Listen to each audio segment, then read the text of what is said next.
નમસ્કાર મારા વાલા વિદ્યાર્થી મિત્રો, સ્વાગત છે તમારું। આજે વાત કરીશું ધોરણ 9માં આપણી નવીન પ્રોજેક્ટ પ્રવૃત્તિ બુક જે આપવામાં આવી છે તેમાં પ્રવૃત્તિ નંબર 9 મારા પ્રશ્નો, જેનું આપણે આ વિડીયોમાં સચોટ સાચું અને સંપૂર્ણ સોલ્યુશન કરવા જઈ રહ્યા છીએ। તો ચાલો વિદ્યાર્થી મિત્રો વિડીયોની શરૂઆત કરીએ। તેના પહેલાં ખાસ ચેનલમાં નવા છો તો ચેનલને પણ અવશ્ય સબસ્ક્રાઇબ કરી વિડીયોને લાઇક અને શેર કરવાનું ન ભૂલતા। પ્રોજેક્ટ પ્રવૃત્તિ નંબર 9 મારા પ્રશ્નો, જેની અંદર કેવી રીતે પ્રવૃત્તિ કરવાની છે તેની સૌપ્રથમ આપણે ટૂંકી માહિતી મેળવીએ।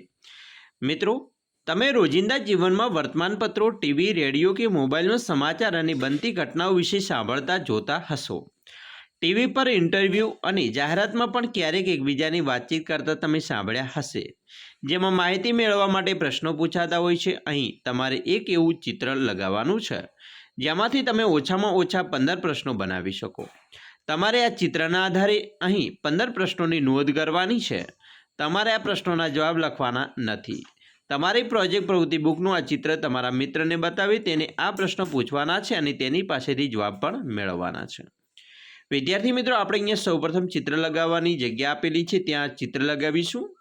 અહીંયા જે ચિત્ર છે એ દિવાળીનું છે, દિવાળીના તહેવાર વિશે છે। અલગ અલગ પ્રકારના પ્રશ્નો આપણે બનાવવાના છે તહેવાર આ જે દિવાળીનું જે ચિત્ર છે તેની અંદર, બરાબર। તો ચાલો હવે આપણે પ્રશ્ન બનાવીએ। ચિત્રના આધારે બનેલા 15 પ્રશ્નોની નોંધ કરીએ તો 1. આ ચિત્ર શાનું છે? 2. ચિત્રમાં કેટલા માણસો દેખાય છે? ચિત્રમાં શું શું દેખાય છે? 4. છોકરીએ કયા રંગનો ડ્રેસ પહેર્યો છે? 5. છોકરાએ કયા રંગનું બૂટ પહેર્યા છે? 6. એક મોટો છોકરો શું કરે છે? 7. આ ચિત્રમાં કેટલા મકાન દેખાય છે? 8. ચિત્રમાં શું લખેલ છે? 9. ચિત્રમાં મકાન કયા રંગના દેખાય છે? 10. દિવાળી પર આપના ઘરે કઈ કઈ વાનગી બનાવવામાં આવે છે? 11. દિવાળીનો તહેવાર તમે કઈ રીતે ઉજવો છો?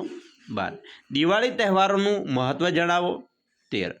ચિત્રમાં બાળકો શું કરી રહ્યા છે? 14. દિવાળી તહેવાર સાથે બીજા કયા કયા તહેવારો આવે છે? અને 15.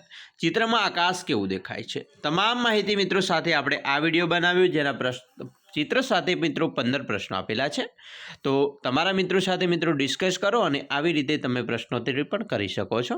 અમે આશા રાખીએ છીએ તમને આપણો આ વિડીયો ખૂબ જ ઉપયોગી નીવડશે। અને મિત્રો ખાસ વિડીયો ગમે હોય તો લાઇક, શેર અને સબસ્ક્રાઈબ કરવાનું પણ ન ભૂલતા।